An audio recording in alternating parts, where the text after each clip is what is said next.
So Kaylee asked me to give you a brief description of how you change the name of a boat. It's very important because the name of the boat and its identity is with the god of the seas, either Poseidon or Neptune or Odin if you're a Viking.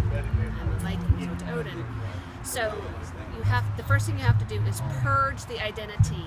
So you have to take off the name, everything you have in your boat, every keychain, every life jacket, every t-shirt, everything you have, you purge that entirely except for one ingot. And you throw that ingot overboard in the ceremony and you say, and you invoke the powers of Poseidon or Neptune or Odin and say, "Oh great Odin, with all of your favor, please expunge the memory of this boat from the mighty knowledge of the deep."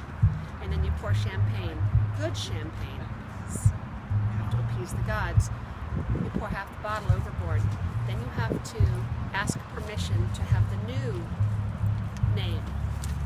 Then you take the bottle of champagne and you invoke the powers of the four winds. And so first you pour champagne to the north and you say, "Oh great Boreas, wind of the north, with your mighty powers, please spare me the wrath of your cold frigid wind."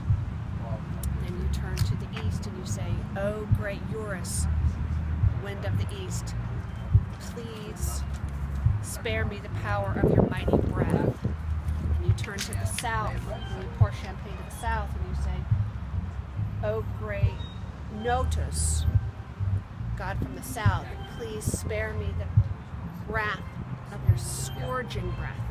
And finally you turn to the west and you say, "Oh Zephyr, great wind of the west, please spare me the wrath of your wild breath." And it's important that you pour champagne in each of the four directions when you do this. Finally you take a long swig of the champagne, pour it around with the rest of your friends. You might have to have more than one bottle. And you throw the bottle overboard. And if it sinks, it has been rejected and you must start over. If it floats to the top, you retrieve your empty bottle, because obviously Odin or Poseidon drink the rest of it.